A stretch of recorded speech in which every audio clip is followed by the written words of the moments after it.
Welcome to another Sunday Scan, guys. Thank you for tuning in. I appreciate you guys watching. I appreciate you guys interacting. As always, you know that if you leave a comment in the comment section, leave a like. I pick one user each week, and you either get a free t-shirt, Momo Traders book, or once a month we give away a free month to Investors Underground.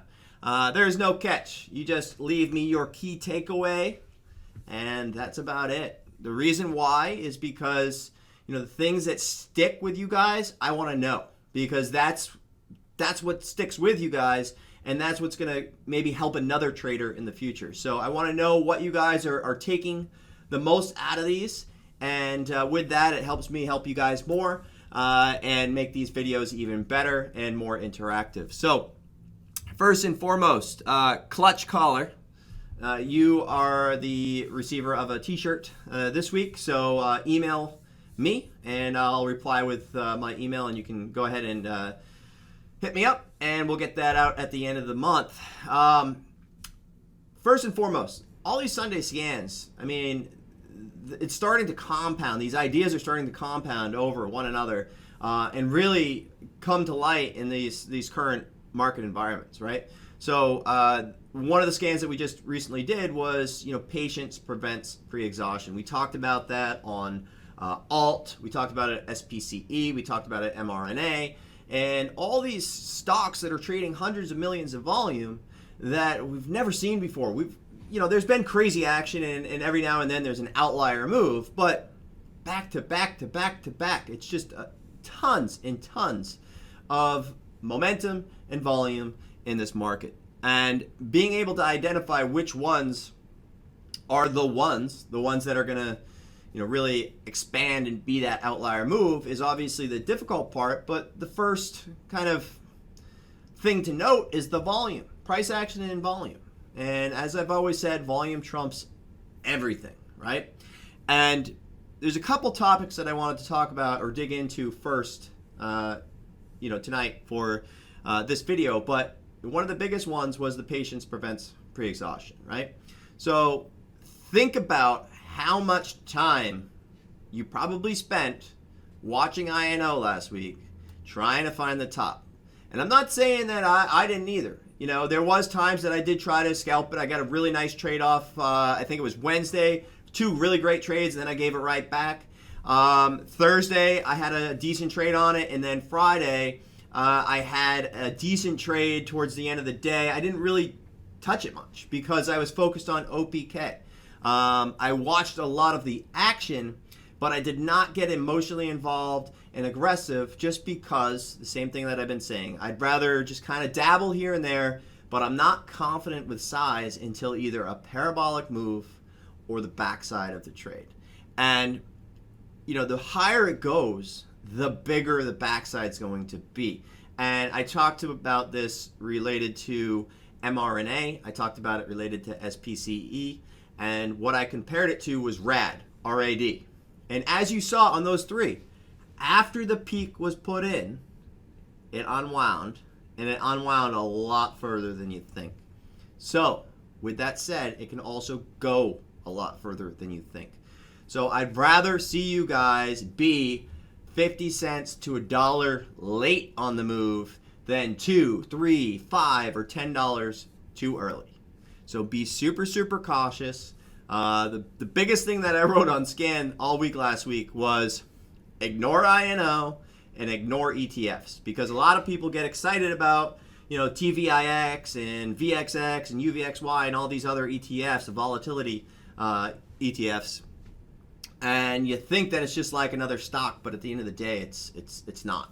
And they'll take your account real fast. So be very, very cautious with ETFs and be very, very cautious with the front side of the moves. A couple notes that I had to kind of go over for tonight was, one, less can be more. We talk about that a lot as well. But in this market, you'd be amazed at, given the range, if you just size down a lot less, you'd be surprised at how patient you can be with a winner and how much you have that disconnect from the trade. Whereas if you were trading your normal size with this type of volume, this type of action, you're going to get chopped around. And so less is more. Think big picture. And that leads me into the next point. And one of the biggest things that I saw, we have the momentum room in the room. We have a swing trading room. We have an OTC room, which is, there's not much going on in OTC land right now. But we also have the Traders Lounge. So basically the two main rooms that I'm in is the momentum room and the Traders Lounge. Traders Lounge is sort of the off-topic mentoring, one-on-one, ask any questions, whatever you want to do, and to just keep the noise out of the momentum room. So basically everybody kind of comes from the same thought process and on this INO, and they start thinking like these micro types of moves. The first thing I would encourage you to do is think macro, right? And you've got to go back to the other Sunday scan that we talked about when I talked about sectors, understanding sector trades. There's so many people that just don't understand it. Wait a minute, they just offered. Why is it going up? Wait a minute, this is a junk stock. Last time it unwound. Wait a minute, this is, whatever the excuse may be. But the reality is right now is the demand is so much greater than the supply that dips are getting bought. And really the only sellers after they blow out all their paper, which they are, right? So demand is so big. They raised, maybe they've done offerings here and there and whatnot, but so they've raised, or they've got all these other bag holders, or whatever the case may be. All those are out of the way. And the only real sellers are shorts, right? So then when dips come, you've got all these new holders and you've got these shorts. And if it doesn't pull back, what happens, right? Starts to go up, shorts get nervous, and then you get that second leg. So that's what's been happening over and over and over again. And I know, same thing, flipping the float over and over and over again. And same thing happened with alt over and over and over again. So everybody is on the same page. Everybody wants that unwind. Everybody wants that short. That's the same thing that I said on INO. I said it last Friday. I said, understand that you're on the same side as everyone else. If you want that short trade, guess what? There's a heck of a lot of other people that want that same trade too. So it's fine if you take it, but make sure that you're covering and not looking for that full unwind. Because guess what? Everybody else that's been bent all the way up is looking for that unwind. And they're not getting it until the backside forms. Now, I wish I could get long. I'm just not comfortable getting long at these levels. Maybe if I traded a little bit less size and kind of dabbled in on the long side, things like that, maybe I'd be a little bit better at that. But I just am not comfortable on the long side at this point. I'd rather let it kind of run, kind of dabble here and there, and wait for that A+ move, A+ setup, and be able to get it.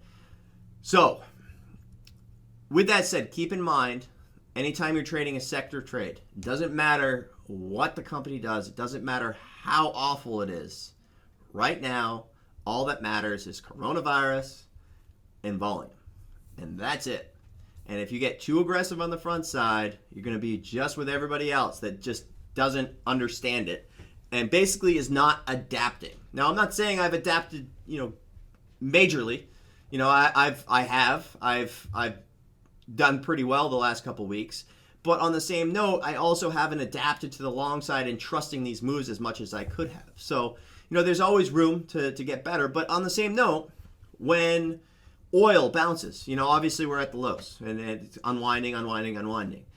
If and when that bounces, don't underestimate the rebounds on all these other names that have come down 50% over the last month, right? Just like solar names, just like shippers, and all these other ones that we talked about, cannabis. And so those are all the points that I had hit in the prior scan related to sector trades. So when you are trading within the sector, just do not underestimate it. And you can take the best trade, just make sure you're taking the trade. Don't overhold.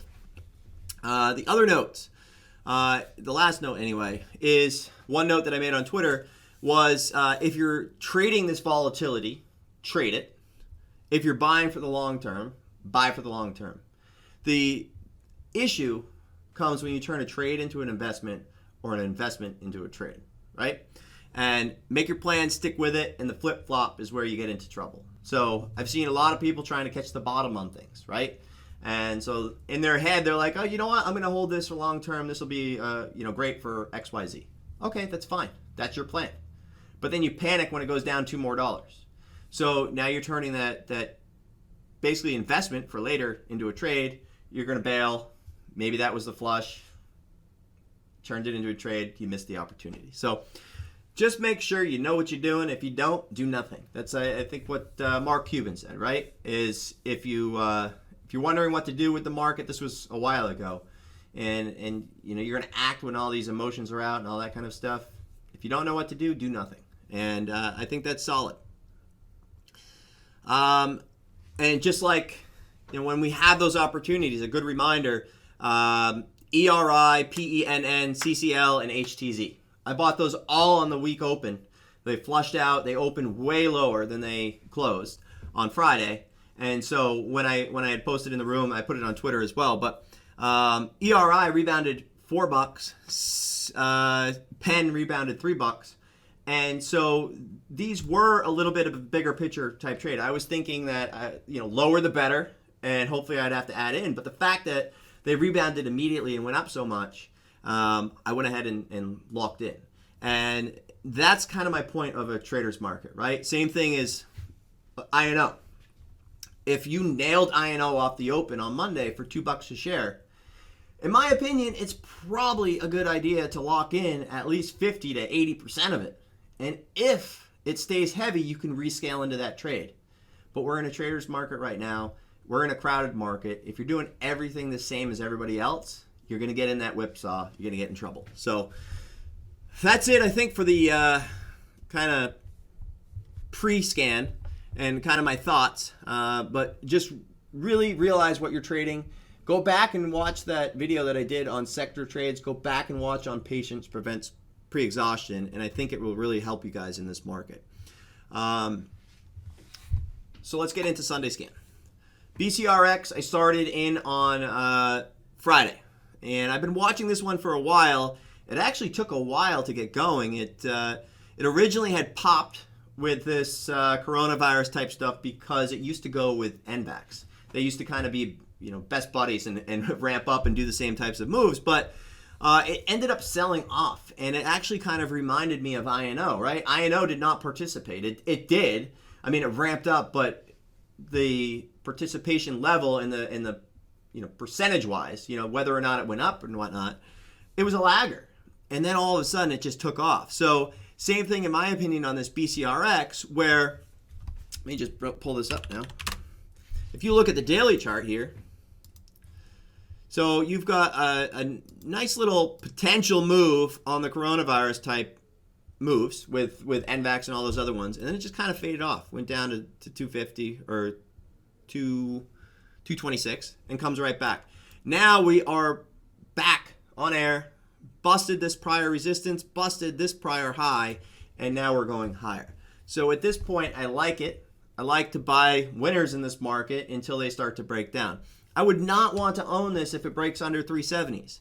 But all week opens, I'm interested in the potential breakout. I like the volume. It's finally got some real action. 10, 20 million share days. If we get a 30 to 50 million share type day, then there's good possibility that this thing actually catches some momentum and has a pretty big breakout.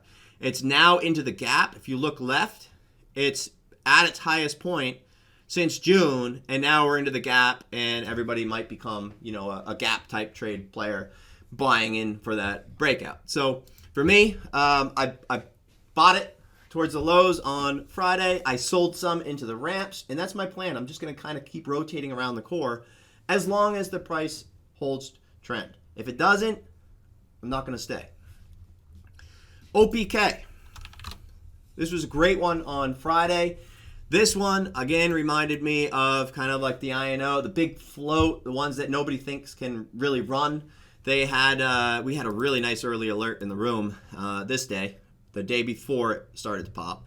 Next day it ripped, and so essentially it doubled in 3 days, and this is not a tiny float. So I felt pretty confident about the trade on Friday. And basically I always want to be cautious. I want to see the action at basically 7 a.m. and 9 a.m. 8 a.m. used to be a big level, but now you want to see 7 a.m. because that's when a lot of the brokerages open. And then also, especially on cheaper names, at 9 a.m. 9 a.m. is when Robinhood lets traders come in there. And as you guys know, they might have a little bit of emotional chase ability in their systems. And so I always like to kind of put the brakes on until 9 a.m. as far as, getting aggressive, because you might be dead right, but for that 9 to 9:10 period, could get you out of the trade and end up, making you cover when you were right all along. So as you guys saw, I got pretty aggressive into the move. And my goal that I wrote on Thursday night was higher the better, and I'm looking to fade it down to 220s. And hopefully it traps at 220s and starts to go. I did not get long. However, it did put in a nice base at 220, 230s. So I'm going to be watching this thing. If it starts to build over the next couple days, then we've got some serious potential. Just like INO. Yeah, everybody's looking for the next place to put their money. And it seems like it's all these 100 milli, stocks that are starting to really churn. A lot of them actually have options available. And it seems like they're just kind of going one to the next. And that's great. I'm not complaining. As long as I trade properly and use proper risk. And, all the times that I did attempt INO this week, I either took the gains on the flush or I moved on, stopped out before it became an issue. And that's what it's all about. If you're not making money in this market, you should not be holding losers. There's zero reason to hold a loser right now because it's only going to get worse. When you're on the right side, you're on the right side. When you're wrong, you can have the potential to get really wrong. And as I've said before, when you're trading really, really well, when I'm trading really, really well, you have to kind of keep on coming back to, home base. Otherwise, all it takes is that one trade that you get too aggressive and, you end up regretting it because you're firing on all cylinders. You're seeing stuff clearly. You're very confident, which you need confidence to trade well. Not overconfidence, but confidence. You need to know that the trade that you're about to take is right. It's good risk reward. If you're wrong, that's fine. When I'm trading the most confident, I take the best stops. And when I'm trading the least confident, I trade the smallest and I cover too soon. So when you're firing on all cylinders, you got to keep it going until the market slows down. You also have to know when to take the foot off the pedal a little bit, put the brakes on. So this one, definitely higher the better. Again, I would potentially short it again, but if we start to base at Friday lows, or if we have a week open, say 230, and it ramps up 250s plus, then I'm interested, and we'll go from there. TOCA, this one I fumbled. This I was focused on Wednesday, Thursday. I talked to a couple people. I was like, man, check out this daily chart. We got to, watch it. I got to set some price alerts. Well, guess who didn't set any price alerts? Me. So if you look at the daily, nice setup. And this is kind of what I look for. I look left. 2 is kind of like the top point, and then maybe the 210 for the trigger for the squeeze. A lot of times you'll see me post levels. Whether it's a support level, kind of what we call it, the line in the sand, or other key levels on the way up. And in this market, I'd rather be buying higher. I don't want to anticipate a breakout. You should always assume that the breakout's going to fail. But after it starts to prove itself, I like dips along that trend. So on this case, this one broke out. So tomorrow, I'll be looking probably dips versus 260s, 270s, and potential breakout towards 350, something crazy like that. It's the right chart for it. If it gaps too much and it goes 320, 350 in the morning, I'd probably be looking for the fade back. I know we've kind of hit. This one, as I've said all week, if you are new, avoid it. It's not worth it. And you'll be excited that you made this huge gain, and then you're going to trade the next hot stock, and you're going to give it all back anyway. So you'll end up getting either rewarded for reckless behavior on this thing, or you'll end up just losing regardless. But I would compare this INO trade right now to alt the day before it peaked. So If you guys remember, I tweeted alt. I felt like it was the highest liquidity day that we were going to see. Now, that did not mean I didn't think it went higher. I just felt like it was peak liquidity, meaning you could trade any size you want, in or out, all day long, and none of it mattered. The next day it went higher, but there wasn't liquidity, right? So you might have been able to get a decent amount, but not with the same risk, much lower volume, much lower liquidity, and yes, it ended up unwinding all day, and that's exactly what I'm actually looking for on this chart. I think that Friday was peak liquidity, but I would embrace higher levels. I would embrace a gap to 15, 16, some panic over the weekend. 2020 had an outbreak special. So everybody's going to be freaking out. But with that said, obviously it's headline to headline. But I would embrace higher levels. And I do not think that the bid will be as strong this week as it was last. I think a lot of people got on the wrong side. A lot of people were waiting for that, unwind and didn't respect those key levels. And the biggest level for us in the room was 1310s. A lot of people were asking me what I thought about it, and it's fine to trade the rips. I mean, there was plenty of opportunities, but what you have to do is quickly draw a line across, and you'll see number one, VWAP. There's that flush under VWAP, and a lot of times we see it flush under VWAP, come back up and reclaim. You can see a perfect reclaim. And yes, this is all hindsight, but again, it's what you have to look for in real time, right? Are you fighting a name on or above VWAP, or are you on the right side of the trend? And in this case, you had the parabolic move, you flushed out, you have to cover until this prior resistance. So if you go back to about 9:50 a.m., that was about 1180s, 1190s. So in my opinion, you should just call it 12s. But until 12s peaks out, any flush under 12 is an edge to cover. And until that level peaks out, there's zero reason to be sized. And that's the same stuff that we went over in the room. You can see that this level back at 9:50 a.m. and about 12 actually held at 11:10 a.m. and again 11:30. So not only did it confirm once, but it confirmed twice. And then we start to see that these prior levels of resistance, which ended up becoming about 13, I think it was 1310 was the level I gave in the room. 1310 was that same level once again. Again, it doesn't have to go to the penny, but same level where if it's fine if you're trading parabolic moves, but if 1310, if 13s don't end up becoming peak, you better be on the cover side on the way down and expect higher. So at any rate, I would compare, like I said, this price action to APT, except it's a much thicker name. So I think a lot of the squeeze happened here into the 16 push, but still trading relatively light. We traded almost 200 million shares. That's unheard of. We haven't seen that in momentum kind of land, small cap type action in a long, long time. And that's a lot of stock. About 550 million shares traded this week. So insane liquidity. Yes, it's going to unwind. Yes, it will come in, but when is the real kicker here? And we don't know that. All we know is certain levels that matter. Look left, be patient, and just don't underestimate the unwind when it comes.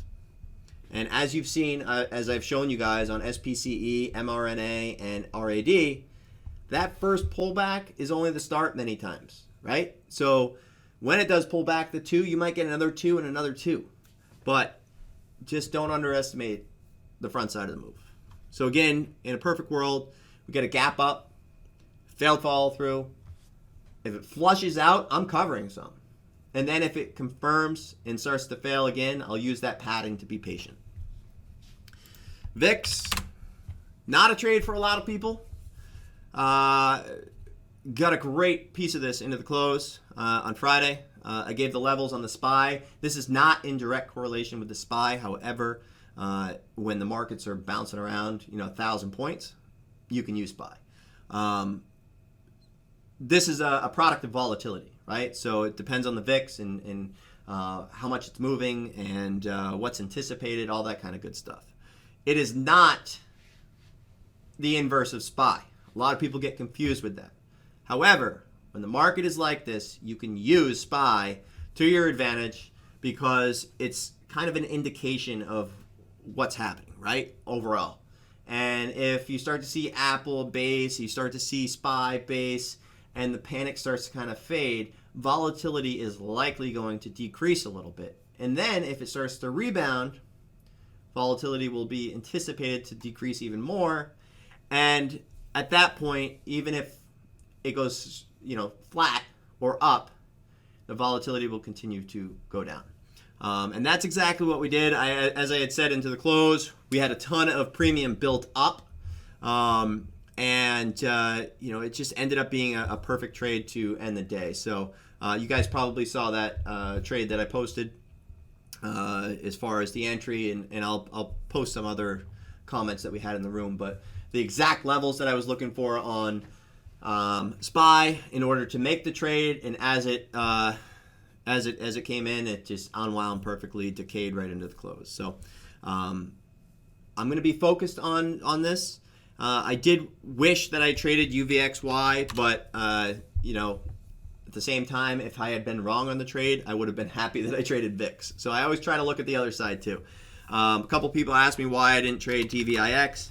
It would have been a fantastic trade, but I know my own limits, and I personally do not trust myself to always trade TVIX properly. I'll end up sizing in too many. It bounces around $3 to $5 on any given 5-minute time frame, and for me, like I said, I know my own weaknesses, and I just feel more comfortable trading something like VXX or TVIX. VXX or UVXY.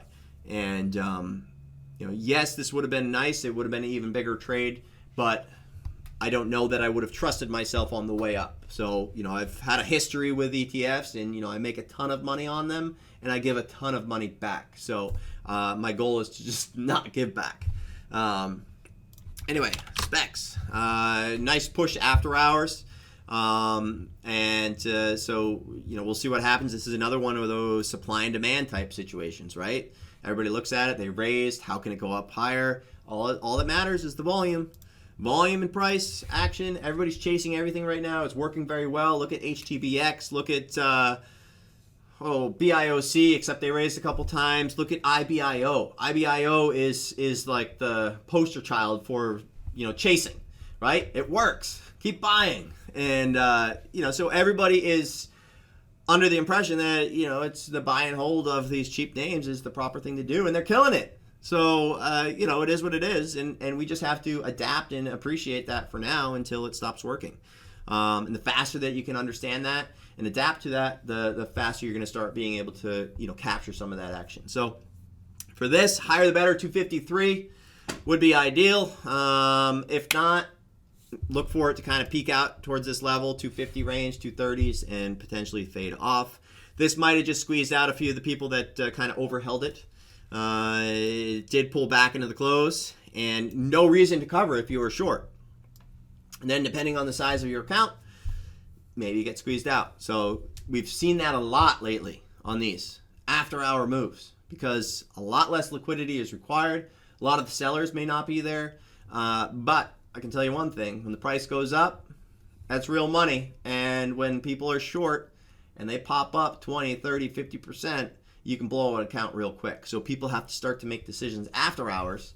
In a market that's very low liquidity, they panic, and maybe they'd be okay on Monday. But it doesn't matter because they were oversized and they made the decision on Friday. So just be aware of that on some of these high volume names. You saw that on INO. Where we had about $2 after hours, $1.80, $2. So DWT. This is just like a TVIX, right, for oil. It's an ETF. It's based off of an underlying. It's a product for oil. If oil's continues to go down, this is going to continue to go up. But I just want to keep an eye on it for the day that we do bounce. and I want to be prepared for it. And lower on the scan, I have MRO and SM. Those are also, in the oil energy type space. And these are my probably two favorites for when and if we do bounce. So I'd be looking to short DWT and go long these ones as kind of like a paired potential trade. But again, I'm not trying to find the bottom. I'm just staying familiar in my head for when and if that trade does come, and then I'll be able to react that much faster. NTNX, higher the better, has been the plan for the last couple days. So far, it's ended up being pretty nice. The goal was this day here, higher the better for unwind. So far, it's gone about $2 a share, $2.50 a share from the idea.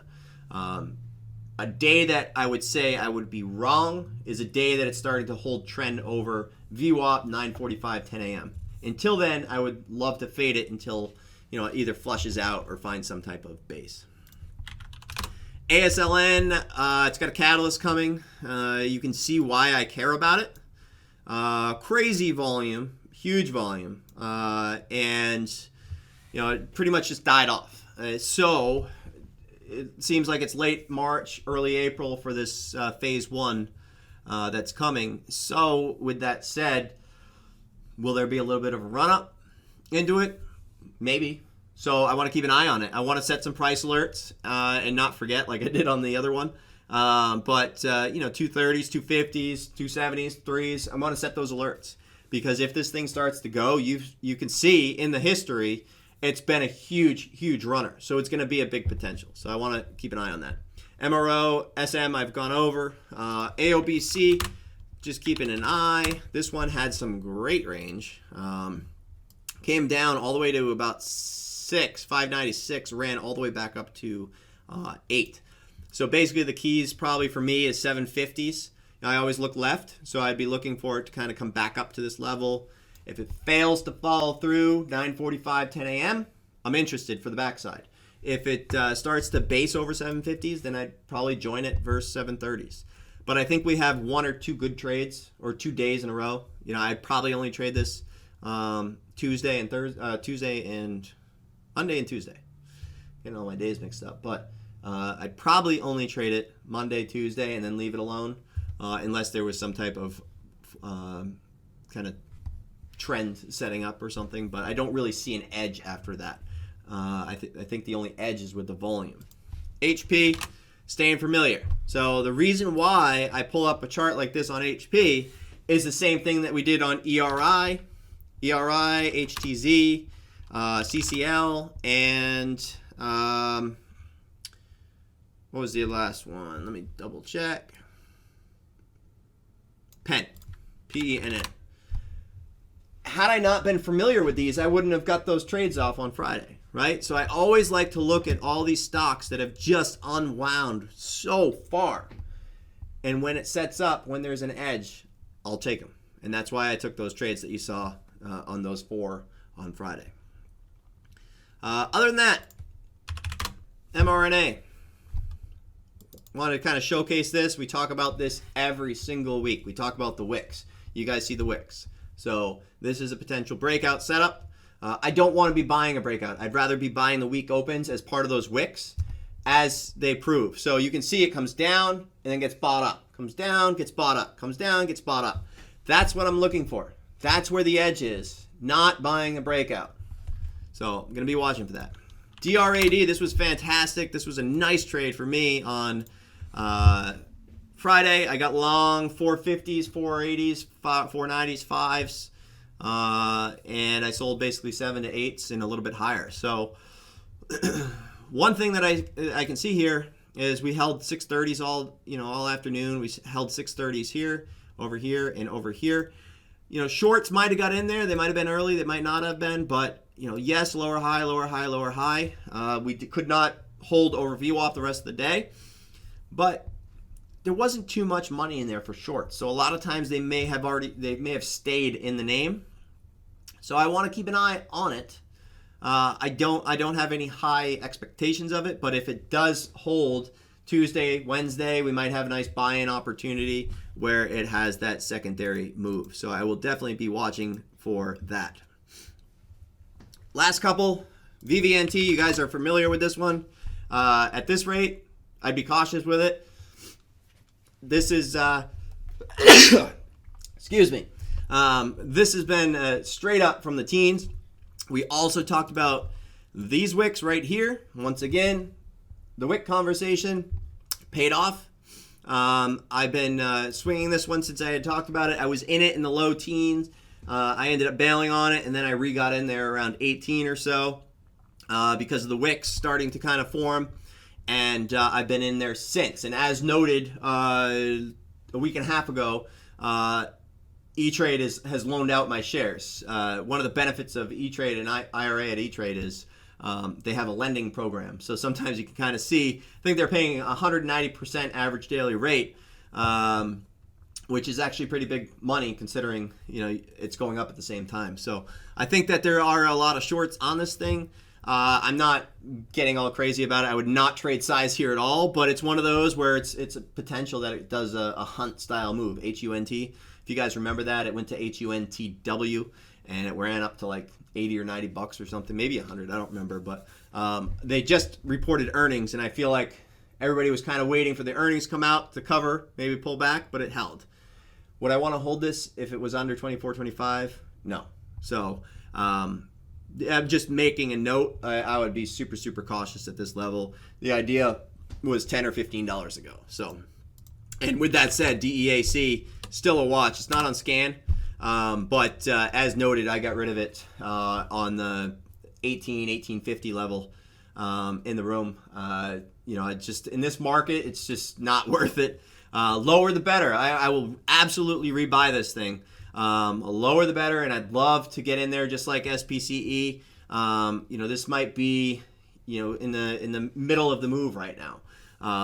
We have March Madness coming up and whatnot, but again, you've got to kind of adapt with what the market does. And when the market's coming down 1,000 points a day, I just don't think it's safe to be, expecting this thing to go straight up. So, again, we talked about the wicks over here, this trap. I liked it for a potential swing trade. Again, I liked all washouts, and I got there under 16 both days, 1580s, and then again on the washout, 1550s. Posted that in the room and got out 1850s. So, just an idea, lower the better, and I'll probably start to pick away at it again. Last two, IOVA, less of a trade, but more of a wicks conversation, right? So you've seen it 3 times today, mRNA, VVNT, and once again, you see these wicks getting bought up. And, always look left. You can see each time the wicks came in, it held the same low, right? So there's a buyer there. So again, I'd be looking for wicks and potential breakout, 40, 42, 45, something like that. But less of a trade. I don't know if I would trade it unless it started to get a little out of hand, but I'll keep an eye on it. But I wanted to kind of just show, or at least showcase, once again, the wicks. And then last but not least, SABR. You can watch it with AAL and all these other ones, but just absolutely destroyed. So if and when these things bounce, it's good to know the other names, right? If DAL or AAL or LUV, or is it LUV, LLV? SAVE, SAVE, if all these airliners start to ramp up, well, sometimes, there might be a couple that got forgotten. And if that's the case, you might have an edge. So if this one doesn't rebound with the rest of them, and then it starts to play catch up, there's an edge there. So that's about it, guys. Again, stay super, super safe in this market. I know that everybody wants to nail INO, but same thing, I've just been a repeat. If you took this off of radar, it's amazing the clarity you'd have on other names, the focus that you get back. And sometimes that's the simple solution. And, you saw on Friday, NVAX was a beautiful fade. And granted, I didn't get it. I was focused on OPK. But again, focus on the ones that nobody's really caring about, right? CODX as well offered a great fade. Focus on the ones that people are starting to talk less about. Focus on the ones that are under VWAP. Focus on the ones that are failing to follow through. Don't focus on the ones that are holding VWAP and heading higher and trading 100 million shares. Okay? So that's about it, guys. Thank you guys for tuning in. If you guys have any questions, as always, leave it in the comment section, and I'm more than happy to help. Thank you guys for listening.